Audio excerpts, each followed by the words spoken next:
This podcast is part of the Podcast Arcade Network. Welcome to the You Choose podcast. We're so glad you're here.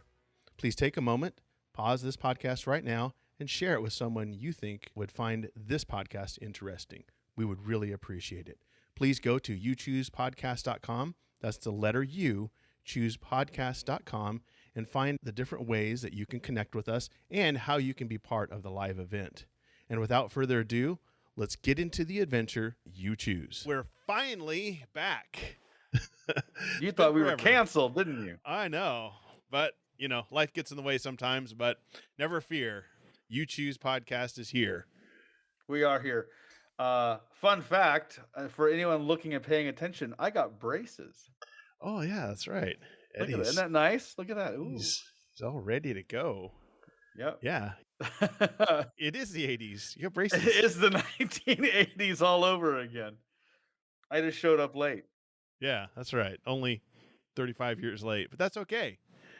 This is the You Choose podcast. If this is your first time here, thank you for checking us out. What we do is we go through these old 80s books, and when we get to decision point, you just chime into the chat on YouTube, Twitch, Facebook, and let us know where you want us to go, and that's where we go.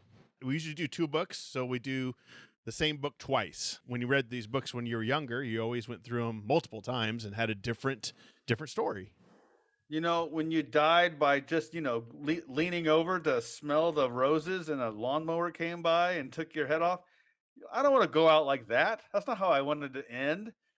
You know, the upside to these books. Didn't that happen to your neighbor down the street? I mean, in the 80s, kids would, die and right. There's no safety mechanisms or warning labels or anything. No, I mean, the running joke was my mom would say, go ahead and do something silly. I'll make another one just like you. Exactly. I was like, cool, thanks. Yeah, you didn't need warning labels because that's okay. We'll just clone you. It's no big deal. You were utterly replaceable in the 80s. That was something that we knew as kids. We knew it. We felt it in our core. We're like, I think my parents barely tolerate me. That's why they want me to get a job when I'm 9. Oh, Lord. You remember? It's like, hey, you had child support when you were like 12 years old. You're like, oh, man, I got bills I got to pay. I'm in a nursing home by 19. Jesse is not wrong. He's like, a lot of 9-year-old deaths in the 80s didn't even make the news. They're like, Yeah, another one. Ran over by a lawnmower. It's okay. I hired some 8-year-old to clean my chimney. Like, oh, good. What year is that? 1986. Or he got nuked going to Blockbuster to get a video in 1987. Oh, man. He got nuked all the time. Well, and we're all so old. Blockbuster, if you remember, it came out like in the late 80s. Yeah, you're right. You're right. So pre-Blockbuster, we're walking down to the, neighborhood or even a small town video rental place that maybe, Frank's Rentals and, farm equipment, Yeah, those mom and pop video stores. Yeah, you're right. Oh, yeah. Ours was Video Kingdom. Video Kingdom? Yeah, it was a kingdom. It wasn't just a castle. It wasn't a village. Yeah, it wasn't a village. It wasn't like Video Hamlet. We had, as a kid, Mercury Street Video was the name. Oh, okay. Nice. Not bad. Yep. Yeah, and the guy would. It was so funny. He was sitting on a business model he didn't even realize. If you rented 2 movies, he'd give you a video game rental for free. Ooh, nice. So you could pick a Nintendo game to take home if you rented 2 movies. It was like, just charge for man. It was great. That's your whole weekend is just set. You don't have to do anything. Dude. Yeah, I will give. Yeah, that was some fun times, especially like, whatever, around that time frame. I'd say like, mid-80s, 84, 85. 85, okay. We'd come home with a couple of rentals and a video game. Oh, man. See, good times. That's awesome.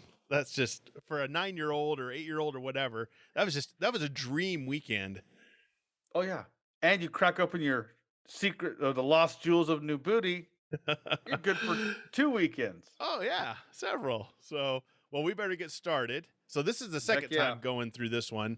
And so we'll, when we get to the first decision, we'll tell you what we did last time and we'll do the opposite so that we get a different story. And then the second choice, chime in and let us know what we need to do. So, all right, Lost Jewels of Nabooti. Now, So on the cover, are those tiny people that are stuck in that dude's hair? yes, that's us running through Okay, some good. dude's hair. Good. That's what I thought was happening in that one. And Yeah. we're falling down in a crevice, and then the turtleneck. This is just classic choose your own adventure. You always had a turtleneck. And then there's like a guy the size of a He-Man figure pointing a gun at a normal sized kid, smiling With with the his winged hair and turtleneck. turtleneck. Yeah. So I was gonna ask you, what kind of hair is that? That's the winged, the He middle has split there or whatever. I don't know what you call it. the wings feathered back for style. Yeah. Got my turtleneck and my secret decoder ring. I'm ready to solve a crime. Dude, look at this scan of this book. This sucker is taped together. Oh, yeah. This is probably, what would you say, at least half your books at your school's library is taped and just worn. Oh, yeah. So Yeah. You know, old Jesse Kiefer was duct taping the spines of his books back together after folding them in half and reading them so much. darn right. Yeah, this is withdrawn.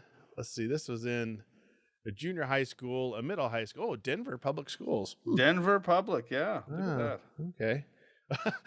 Do not this is remove date card from pocket. Penalty for loss of card.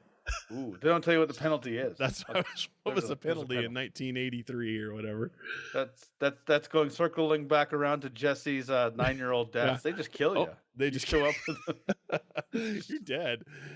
So what's Conan the punishment? librarian. Yes. What's the punishment for a missed book? Death. Wow. Kind of remember, I'm Sure, sorry, these books are a seriously. little overdue.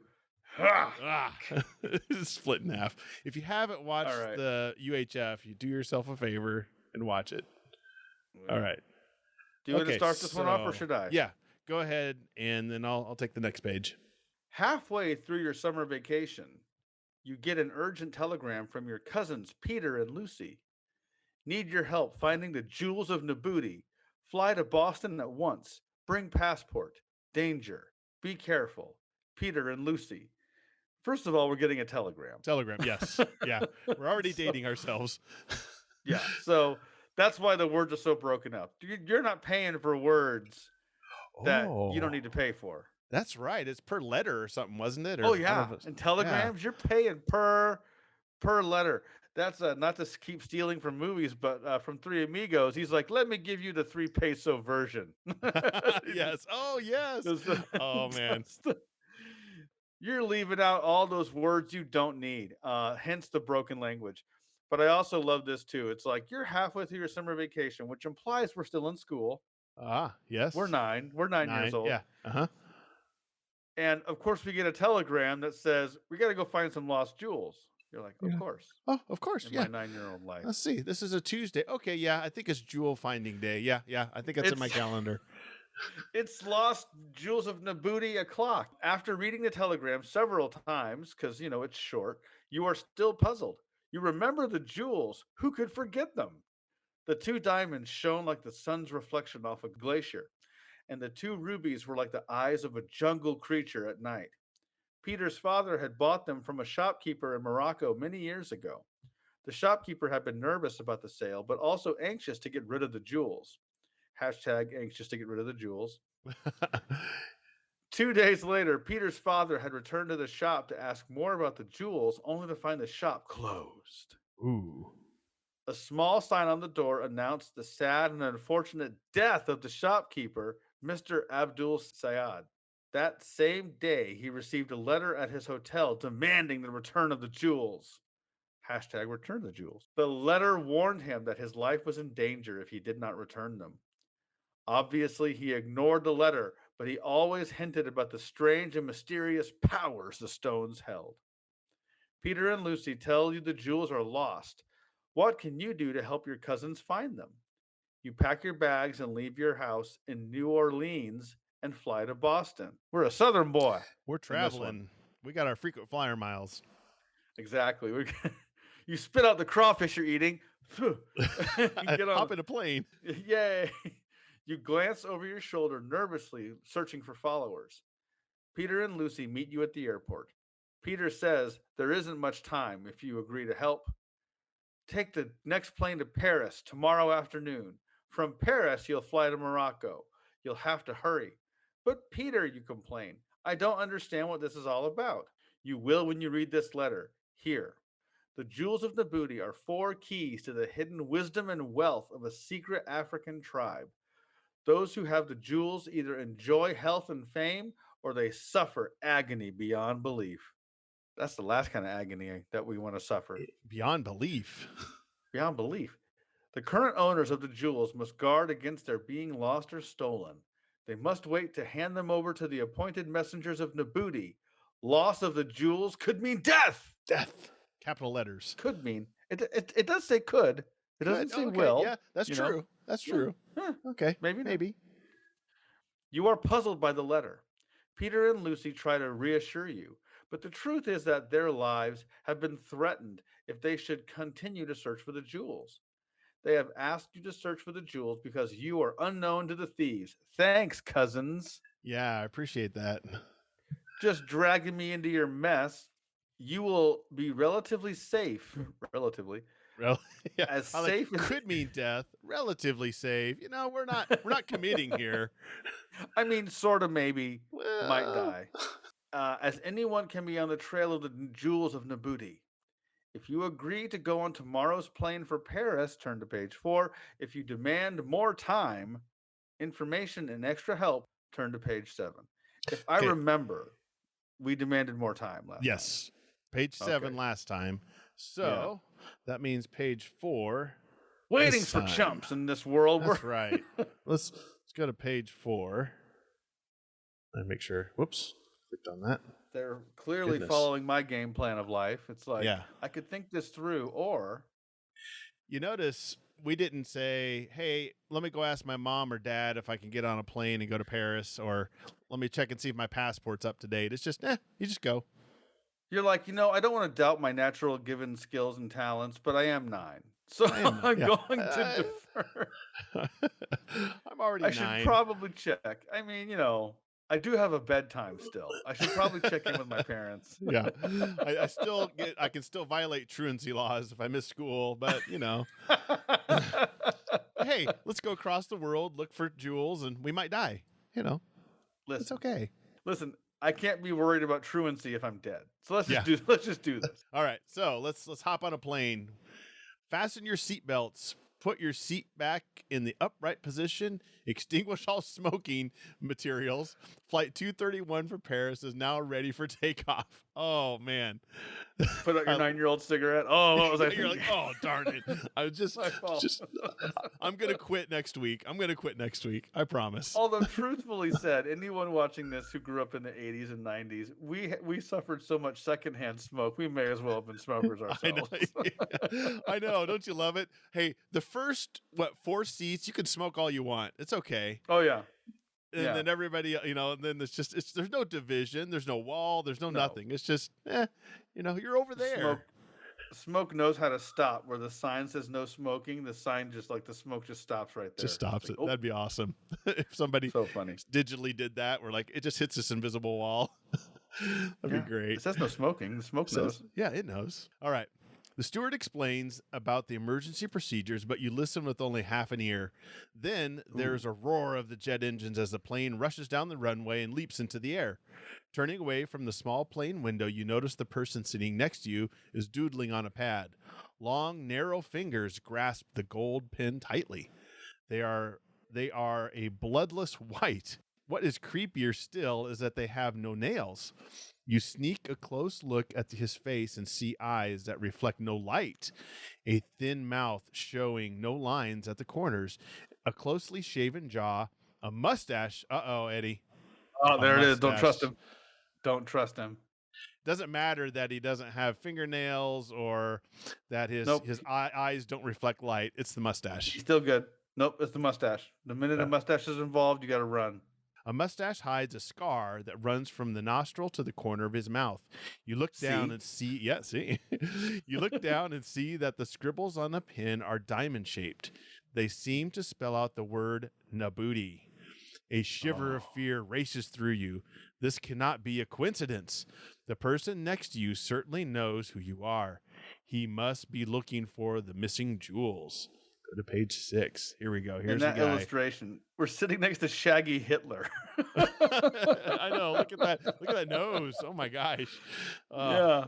Man. And It's then like, the guy across from the aisle is just sleeping with his mouth open. That's great. Yeah, he's playing the game. Is that guy asleep or dead? We He don't might be. know. Yes. Look at him. Fatigue overcomes your fear and you fall into a troubled sleep. When you waken, you are over the English Channel descending toward Paris. Would you care to share a taxi into Paris, my friend? It is the man next to you. You start at his words as though a knife were tickling the back of your neck. Why, I don't know. Where are you going?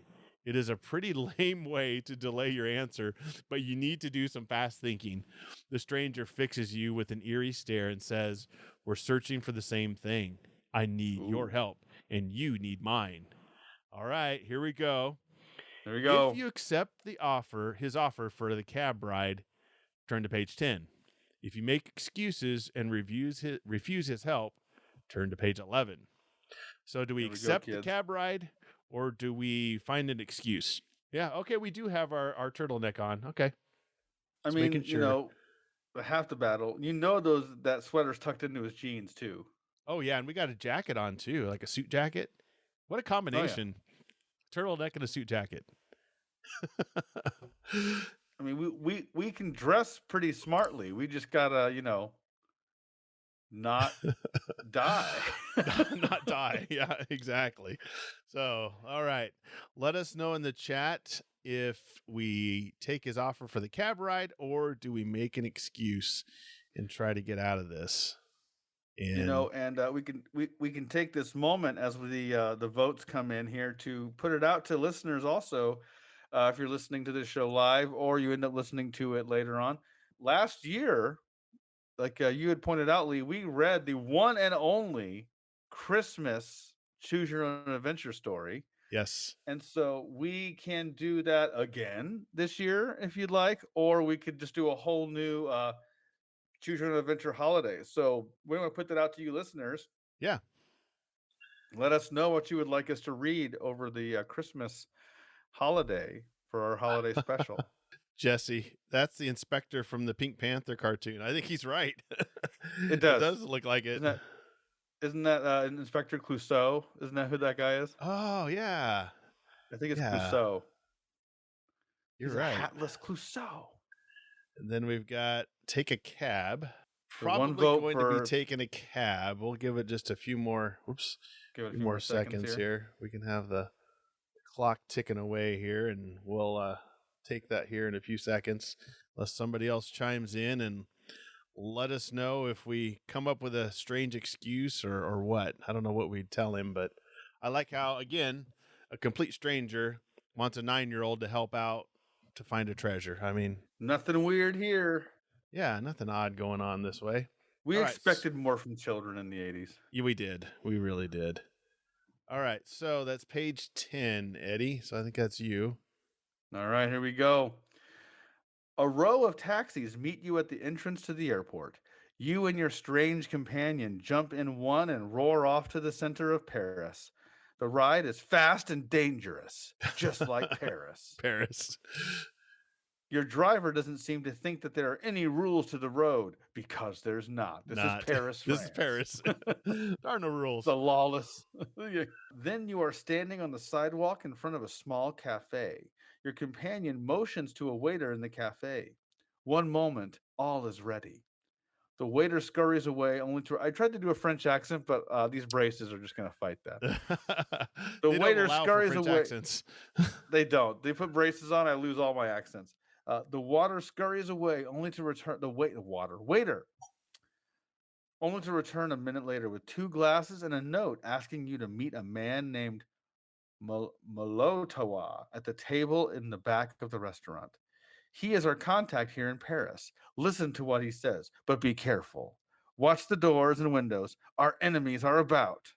If you take a seat on the left near the door, turn to page 15. If you sit with your back to the wall, turn to page 16. Okay. And Jesse sneaking a pun in there. Brace yourself. Brace yourself. Thank you, buddy. Oh, Jesse. Gotta love it, though. Frenchy French name. Yeah. Malatawa. Malatowa. So take a seat on the left near the door or sit with your back to the wall. What do? We can have some safety with our back towards the wall. But if you take it left near the door, you can get out real quick, I suppose, is the theory behind that. That's true, too. Yeah. This is where my choose your own adventure sense starts to tingle a little bit. I won't lie. Yeah, you can tell something might happen here real quick. And we might get a knife in the back or shot or our head held underwater. Who knows? I mean, it's the 80s again. Ooh. Our head held underwater. They don't hold back on some of these deaths though. Yeah, remember one of them, we were riddled with bullets, literally shot down by a machine gun. Oh yeah. No, they didn't hold back. No. That's the part that gets me the most. Even stories now, they would pause and be like, is this appropriate for the age range that we're writing this for? And back then they're just like, nope, knifed in the back 50 times. Ooh. There's no scratching the record and oh, whoops, maybe we shouldn't do that. Here we go. I got wait, maybe we shouldn't do that. No, we're good. All right. So we got to vote to for the wall. No knives in my back. No knives in my back. I don't have any more room for knives in my back. There's too many put there's some space over here behind my left shoulder. That's what exactly. There's no more space. I think there's some down the lower back area. I think I got one more spot there for you. There's a spot you can slip a knife right in there, guys. Yeah, there you go. Oh, okay, thank you. I thought this was acupuncture.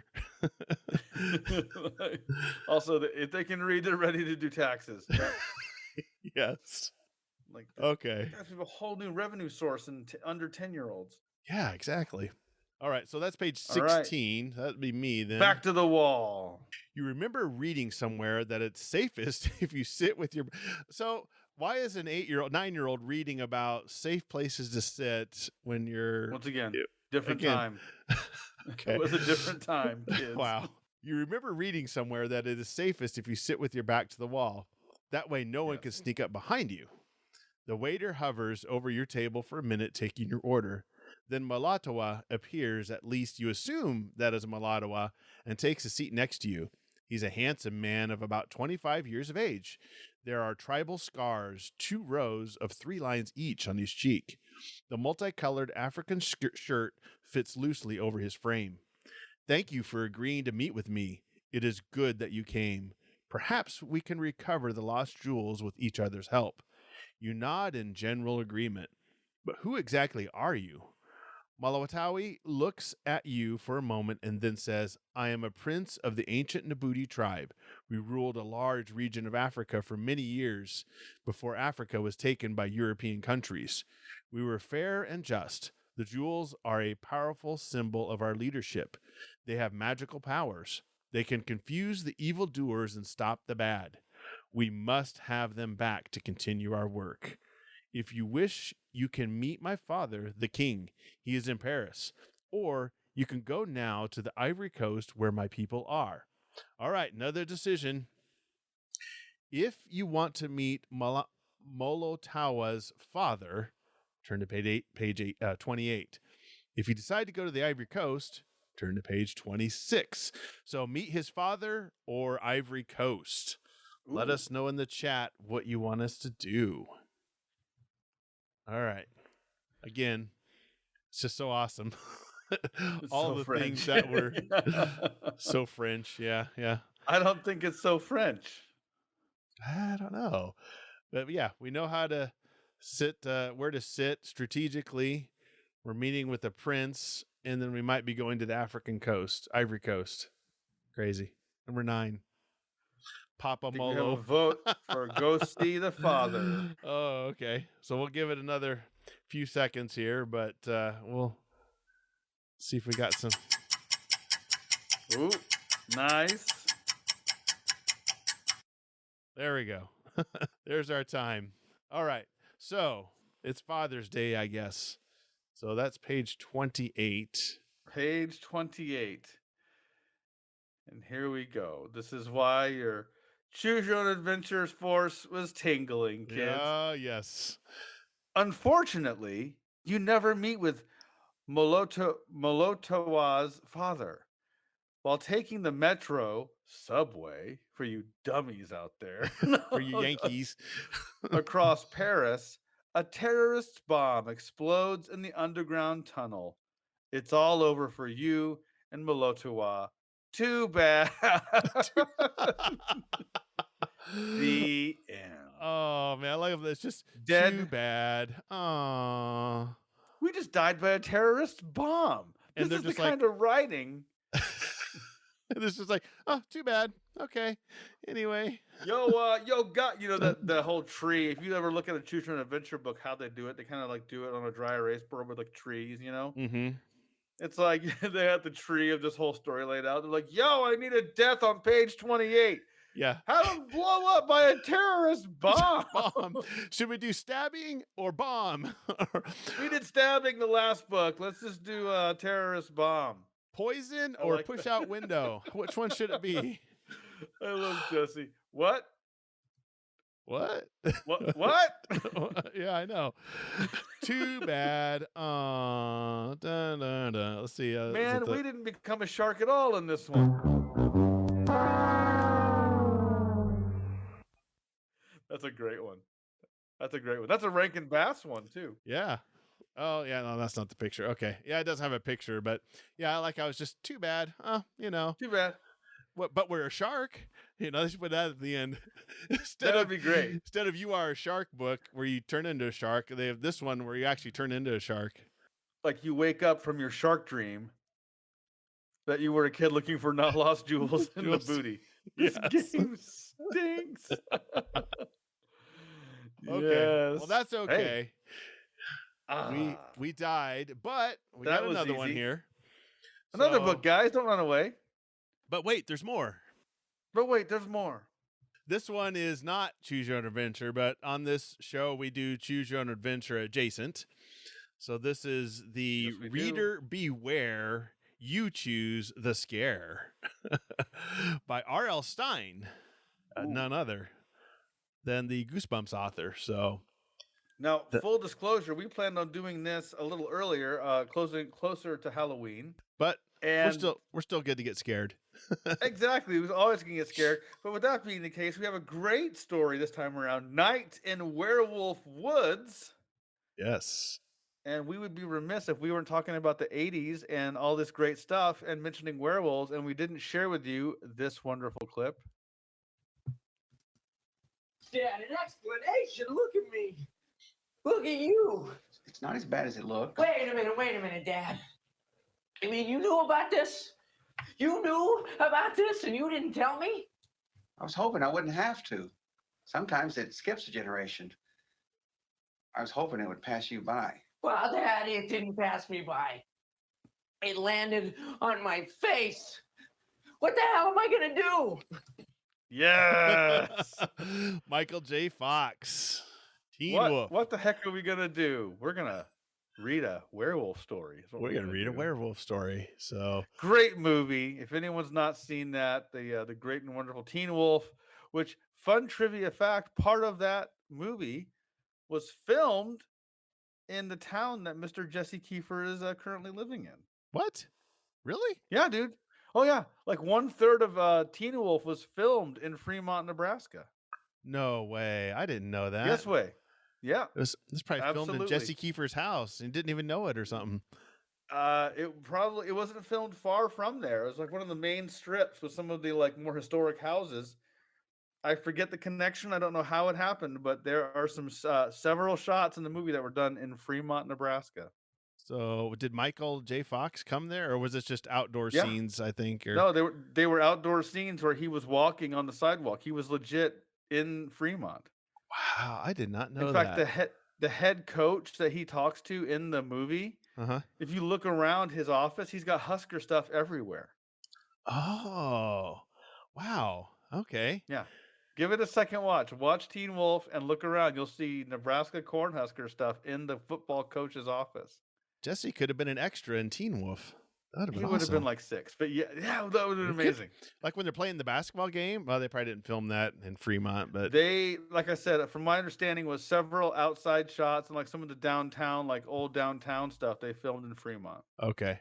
Oh, awesome. Cool. Well, fun fact. Look at that. Check it out. All right. So this is, like I said, Night in Werewolf Woods. It's the book. This is, again, this has like This was in scribbles on Idaho. the front. This is Idaho, was it? Oh, yeah, you're right. Yeah, Twin Falls, Idaho. Yeah. Perrin all- Schools.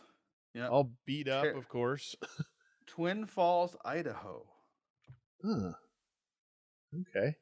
Printed There's- in, let's see the date here. I think this was the early 90s. Yeah, 96. So 96. Okay.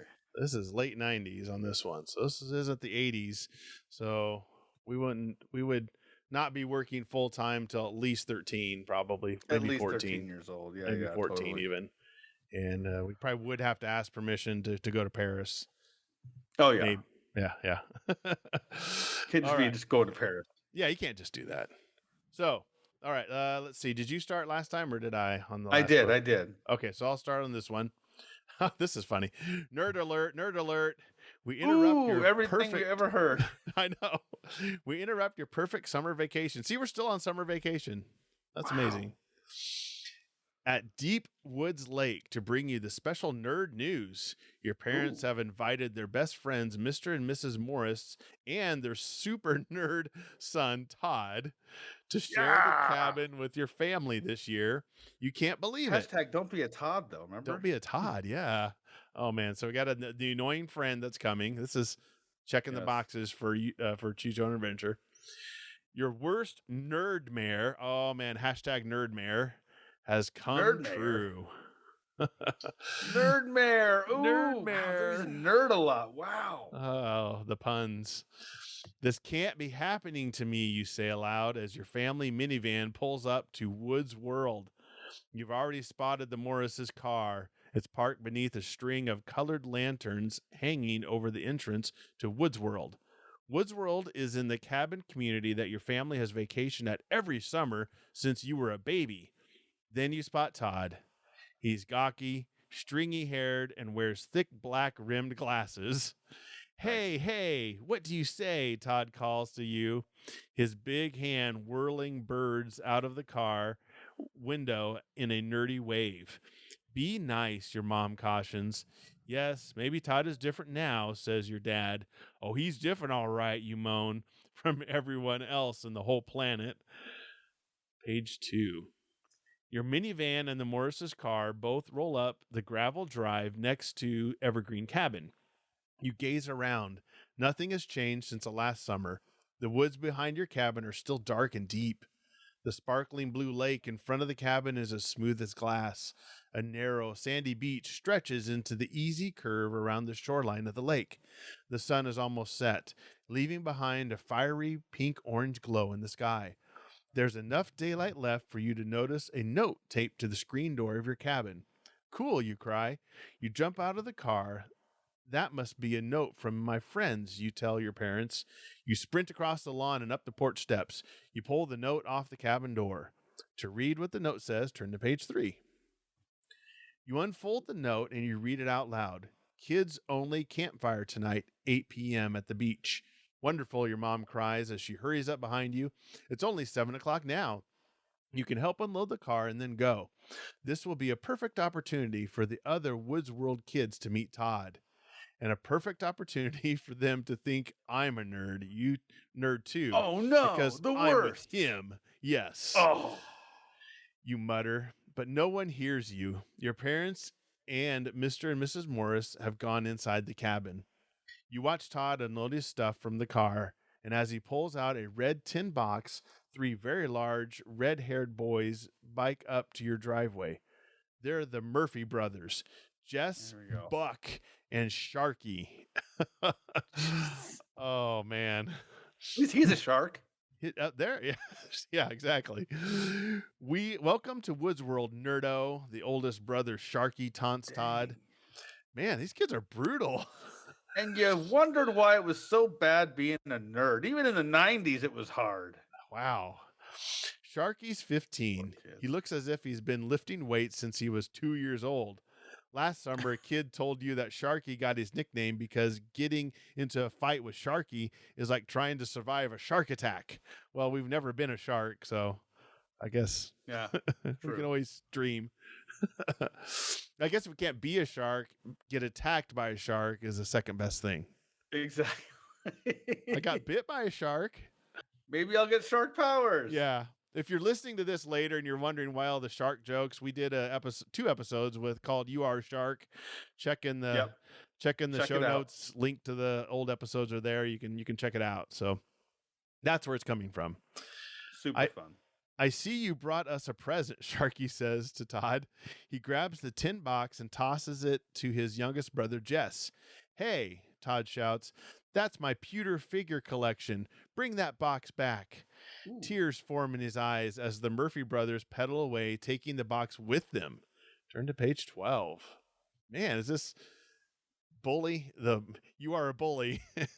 You are a bully. Yeah. Exactly. You're a bully named Shark. Sharky. You try to pretend that you don't see Todd crying, but this kid is not a quiet sniffler. He's a loud sobber. Oh, man. Man, our empathy is not alive in this book. Man. Gosh, okay. Boo-hoo, boo-hoo, Todd cries. Tears spurt out of his eyes like a water main breaking in the middle of Main Street. All right, you finally say. I'll go to the campfire and get your precious pewter collection back. I'm coming too, Todd says. This book is just called You Are a Dick. to put it mildly. Wow. Yeah. It's not even You Are a Shark. Yeah. Oh, man. Sorry. That's great. Bent the You Choose rules a bit there, keeping it family friendly. But still, it's funny. Yeah, it's funny. We'll beep it out later. little PG for everybody. I'm coming too, Todd says as he wipes his nose on his sleeve. Gross. You glance over at the porch. The parents are so busy talking, they don't notice that Todd's tears are flooding the place. You notice, though. Now you have to decide if you're going to bring Todd to the campfire or leave him to cry at the cabin. Dude, I stick by my alternate title for this book. And look at Jesse. Why can't you be a quiet sniffler? I know. I mean, they paint us in the worst light. Wow. Do we get killed? Because I'm hoping for it now. Like, let us. I hope you die. Anyway, if you decide, here's our choices. If you decide to ditch Todd and go to the campfire alone, turn to page 9. If you decide to drag Todd with you to the campfire, turn to page 6. Wow. All right. We're like the meanest. Usually it's, in most books we are kind of an entitled jerk, but this is not quite the same. This is a new level. I mean, instead of being like annoyingly noble, now we're just like snotty, like little punks. Like it's going the other way, I guess. We want to be the prom queen or prom king, and we're Mr. Popular. Making fun there of are the no kid. good choices here. No. This is why this is like life, Jesse. This book is like life. That's right. Yeah, we're just kind of. Ooh, I feel bad about all of my choices. Welcome to being an adult. Yeah, there you go. I hate all of my choices. Jesse says, "Take the nerd with us." So we're gonna take Todd with us. Go get his pewter sound. Nerd, you're coming with me, nerd. Nerdy Nerderston McNerd. They have said nerd. Oh. We need to set up like a nerd counter. Can we do that? Do we have like a counter? Oh, yeah, we need to put like a nerd mare. Let's see. We had like nerd mare for Nightmare, and it has to be double digits by now. So right.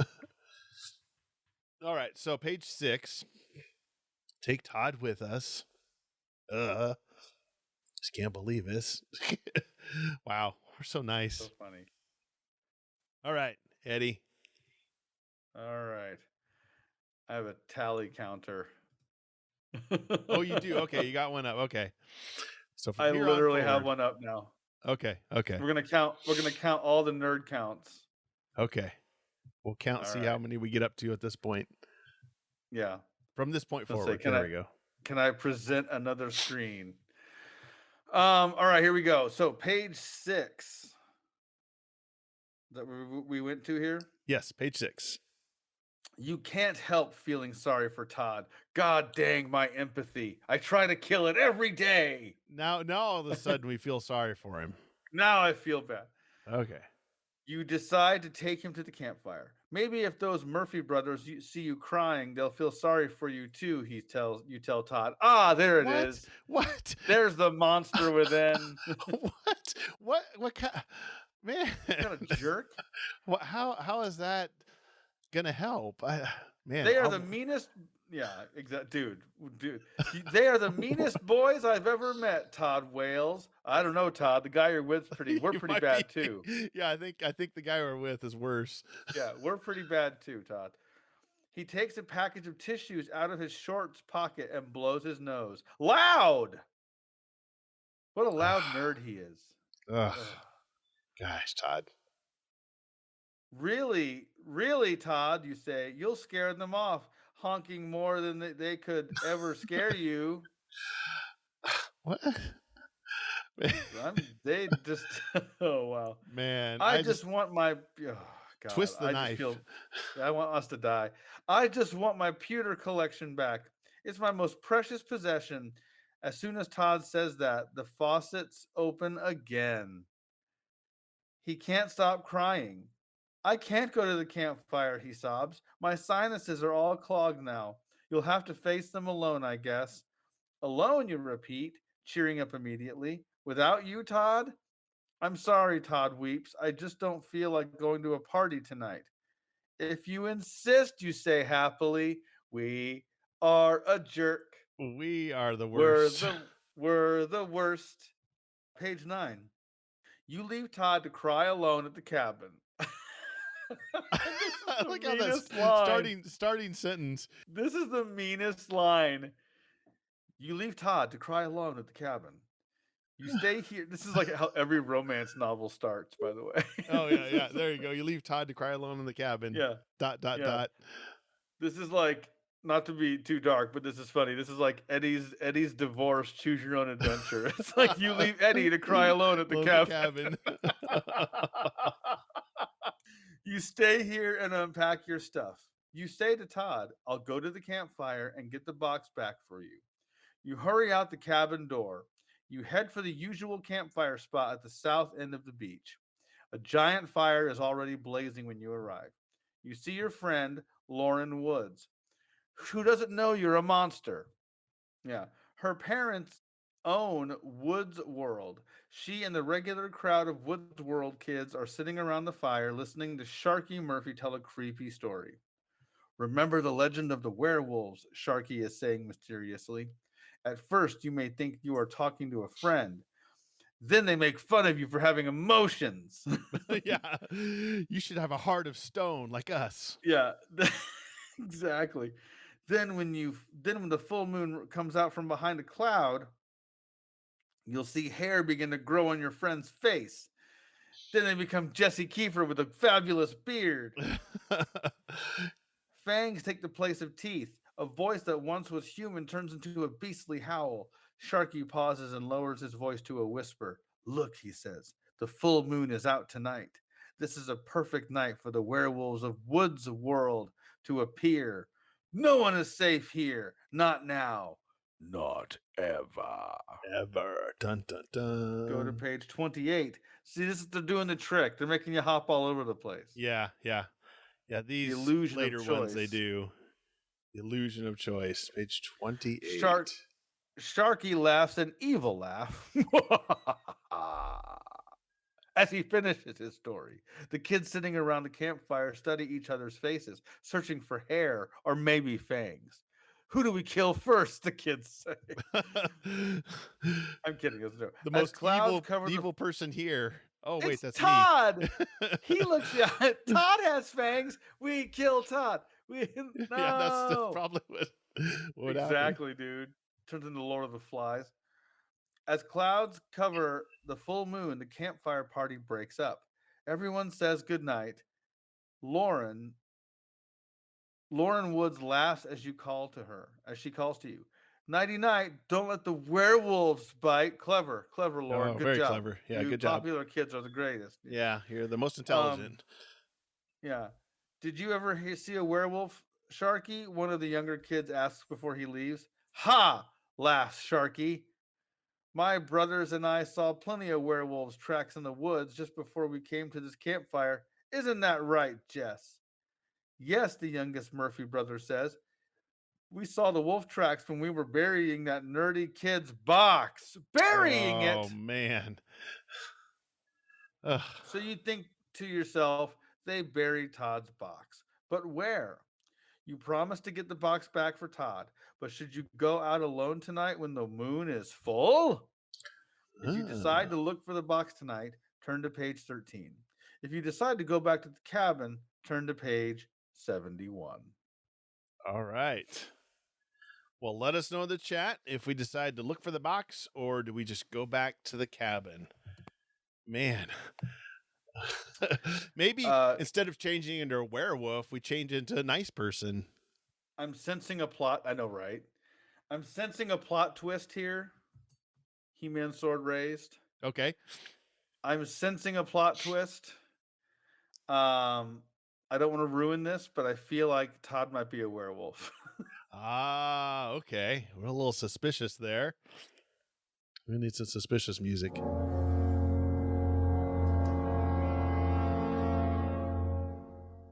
I like that. That was good. Reveal.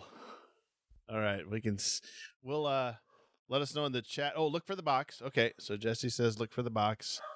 This is R.L. Stein. Like Jesse's a little upset with the guy. Yeah. He's choosing a dark path.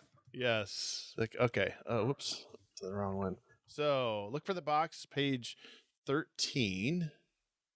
And I don't know why they threw that Lauren girl in there. I don't know. Maybe she comes up later, I guess.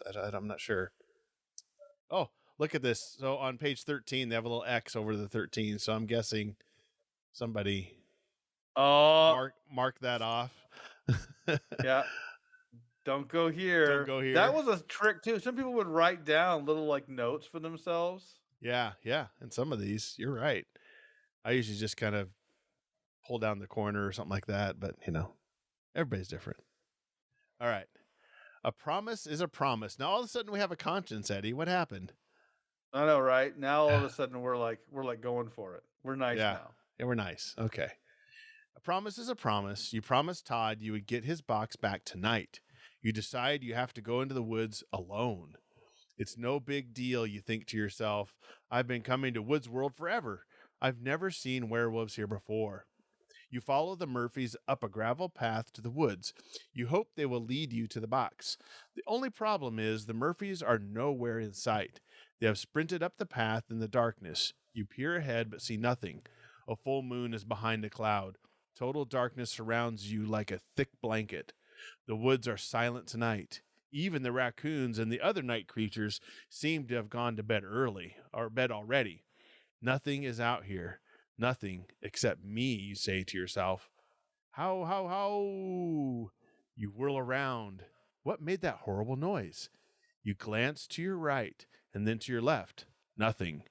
You continue along the path and the gravel crunches under your sneakers, and then you see it. A light flickering up ahead. Turn to page 106. Holy cow. Go from 13 to 106. It's the illusion. Could it be this? Yeah. 106.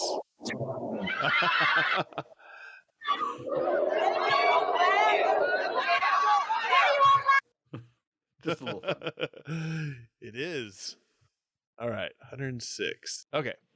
A candle burns in a jar next to a large boulder on the side of the path. As you hurry closer, a breeze makes the flame flicker. There's a note taped to the large rock. You bend down and grab the note. Did someone leave this for you? You draw the candle close and squinting into the darkness to read the writing. Wax drips, then hardens on the side of the jar as you read the note aloud. The werewolves of Woods World. They love to see red. So the box that was Todd's is now their box instead. The werewolves of the Woods World disappear at dawn, so you must find the box before this night is gone. Werewolves? This must be a joke, you tell yourself, but you can't help gazing into the darkness, searching. You hold your breath and listen. Then you hear the crackling of twigs, footsteps. You're not alone after all. Someone or something is out there with you. Turn to page 133. All right. Like Jesse said, you hear a basketball slowly dribbling behind you. That's awesome.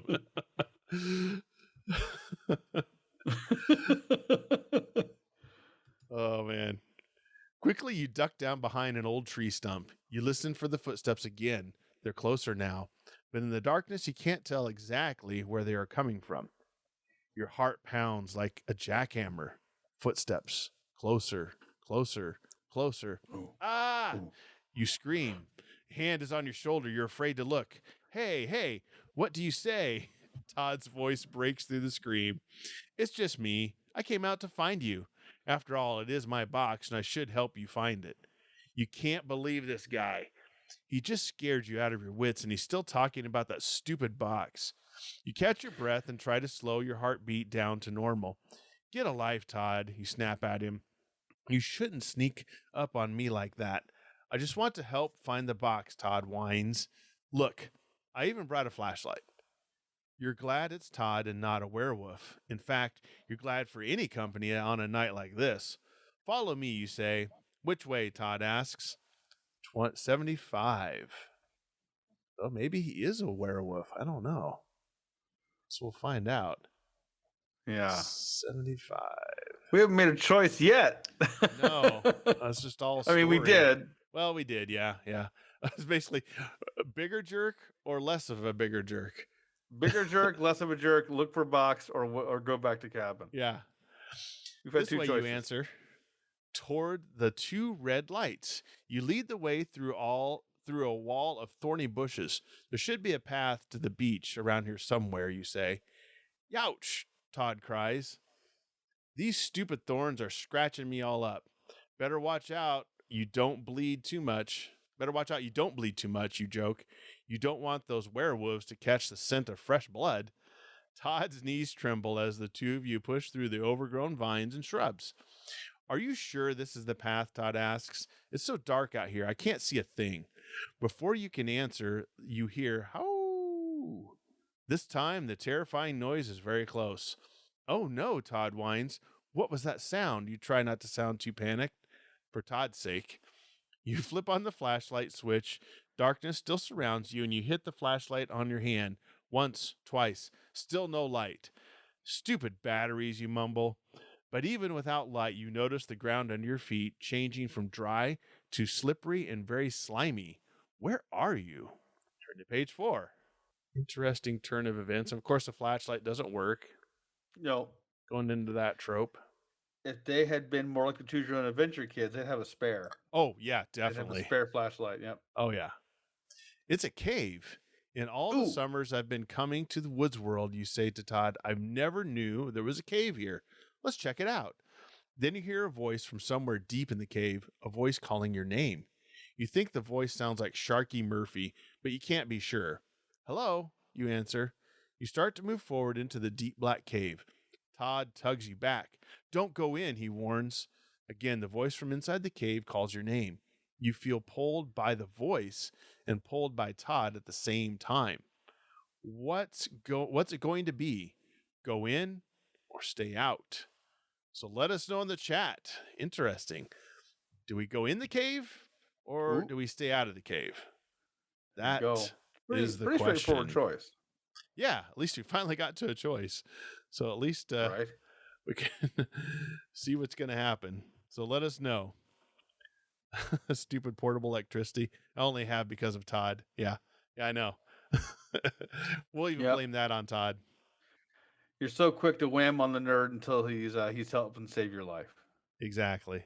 Oh, stay out of the stay cave. Out of that cave. That's page 37. 37. Here we go. All right. You snap at Todd because you're rude. Yes. As he pulls you back from the mouth of the cave. We won't go in the cave. But do you want your box back or not?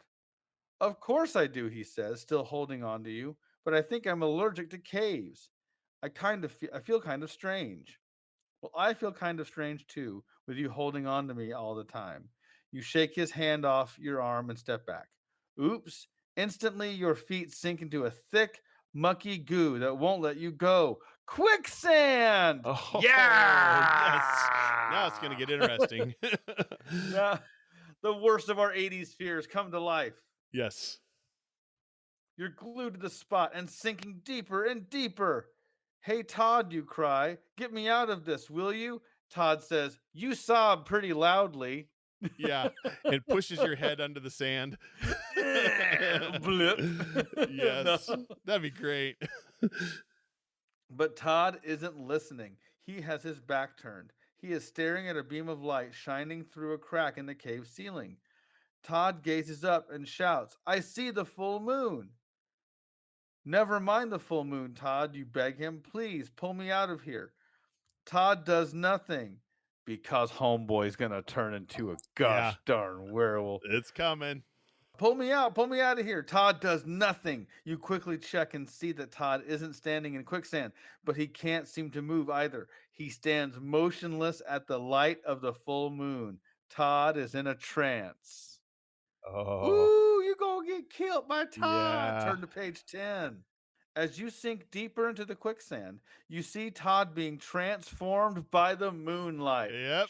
Eddie nailed I it. think I get ting-a-ling-a-ling-a-ling. You got a money sound effect in there. You got some coins. Jackpot. I won. You choose coins. Anyway, his hair grows on his face and hands. His teeth lengthen into wolf-like fangs. With flashing red eyes, Todd turns towards you. He opens his mouth and lets out a blood-curdling, hungry, "Ow!" Todd, you shout. You crybaby nerd! Yeah. Turn your face away from the moonlight. Don't look at the full moon. It's a werewolf moon. Don't let it get you. Todd rips your head off like a Campbell's soup can. I said, who's I'm crying kidding. now? Who's crying now to your disembodied head? No. You try one more time to pull your feet free. This time the quicksand's grip loosens. In one swift move, you leap from the hole and throw yourself at Todd. The force of your body moves him out of the moon's light. You hold Todd down. The beam of moonlight slowly disappears as a cloud passes over the moon. As the light goes away, so do Todd's werewolf features. That's it, you exclaim. Now I understand what we have to do. We can murder the bullies with your wolf powers. Wolf powers, yes. Turn to page 78. Oh, man. So you nailed it. That's awesome. Sharky 78. was wrong when he said no one is safe here, you tell Todd. I know what we have to do. There is one way to keep ourselves safe. The werewolf moon has no power over us as long as we stay out of the light. Who's this we? He's the We stuff. werewolf, bro. Yeah, no kidding. All of a sudden you're on Team Todd, huh? Now you want to be the werewolf's friend. Get out of here. Convenient. Yeah. You mean the light of the full moon is what started turning me into a werewolf? Todd asks curiously. Exactly, you reply. Like we need to wolf-splain to Todd here. Yeah, stop wolf-splaining. It's not wolf-splaining. Don't wolf-splain. Exactly, you reply. And if we stay out of the moonlight, we'll be safe from werewolves. Do you get it? A low growl answers. Todd, was that you? You whisper. Hurry, turn to page 22 before it's too late. A low growl. Jesse, the murders won't even make the news. Yep. Exactly. Another low growl fills the cave. Todd looks as surprised and afraid as you are.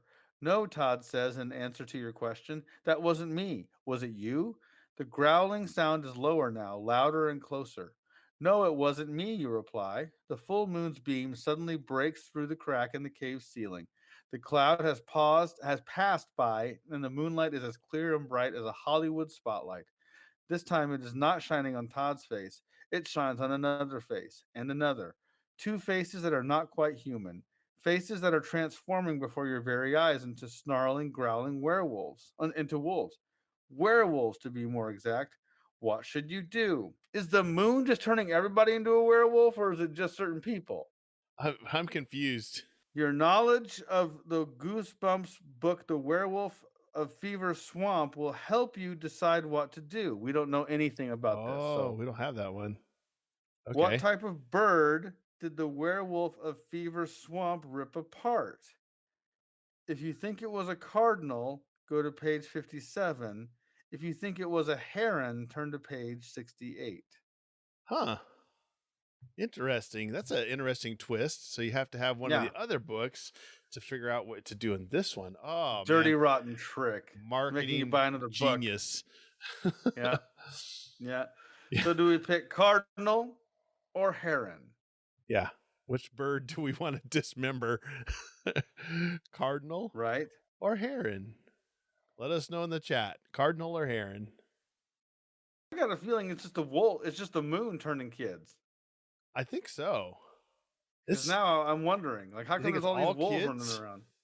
He goes, never pick a heron. When you have a choice, always pick. So don't cardinal pick a heron. all day. All right. So cardinal is page 57.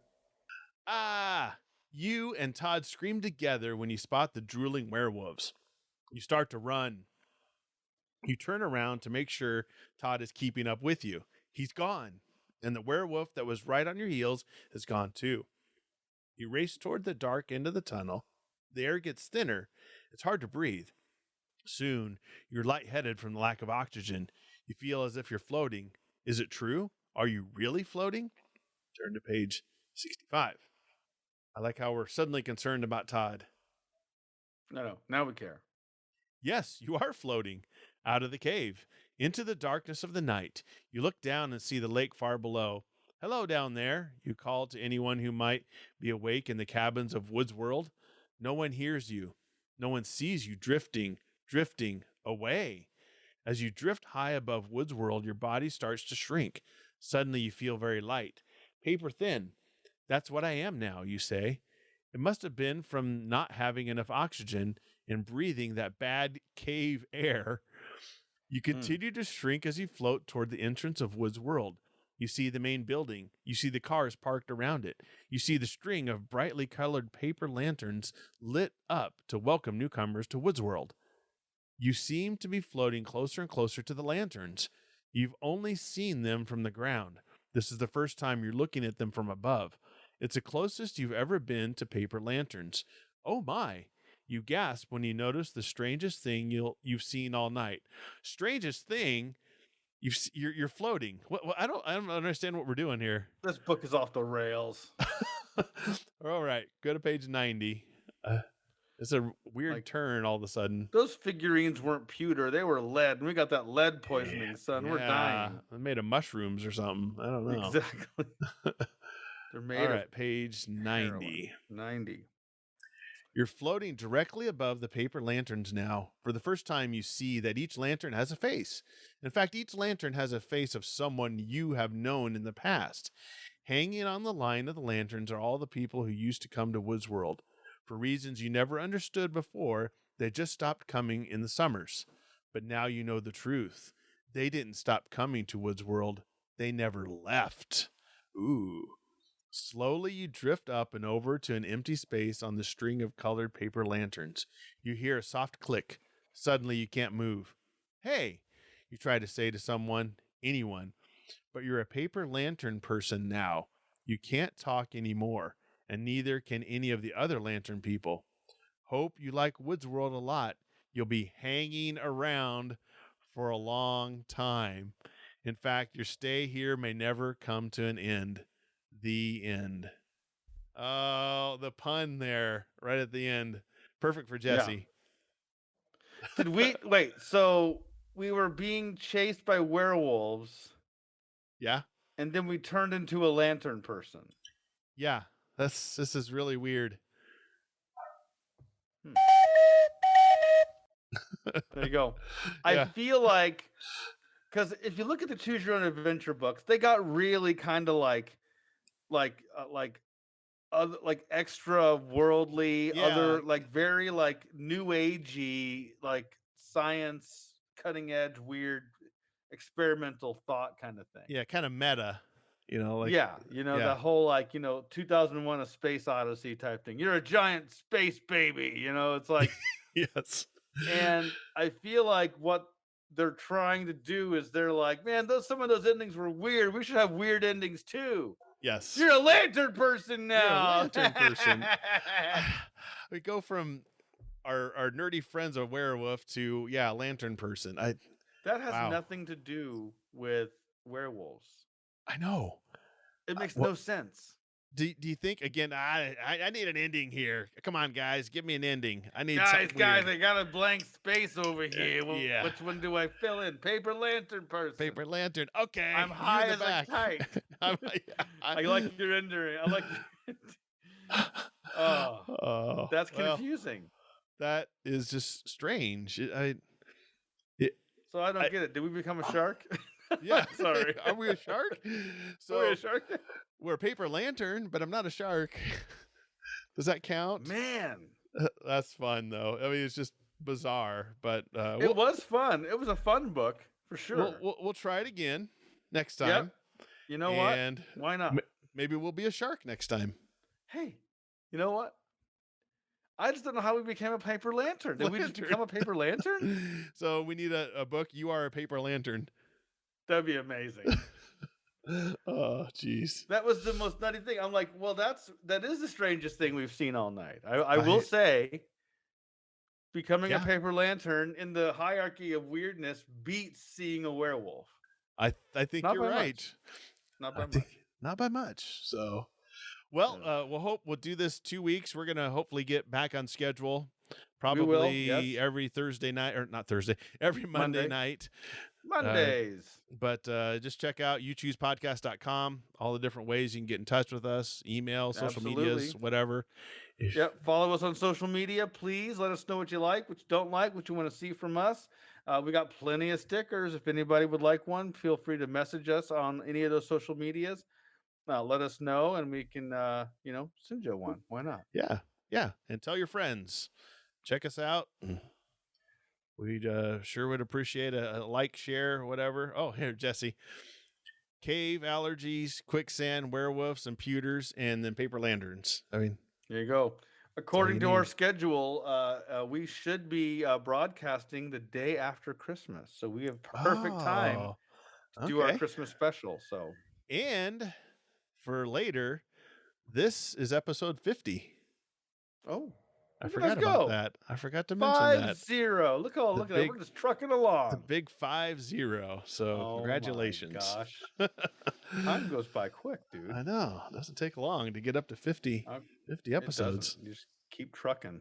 Yeah. Yeah. I mean, you just don't notice when you're turning into sharks, paper lanterns, quicksand. Sharks and lanterns, and Todd's a werewolf now. Like, what's riddled by bullets, stabbed in the back. I don't know. What about the pewter figures, though? I know. I wonder if the next when you're going through this, maybe we find them. I don't know. You are a pewter figure. There.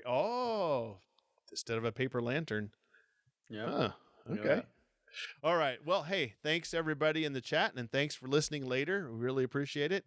And until next time, you choose the adventure. All right. See ya. Good night, everybody. Thank you for listening. It means a lot that you took the time to hear what we have to say. Please go to youchoosepodcast.com for all the different ways you can connect with us and how you can be part of the live event. And until next time, you choose the adventure.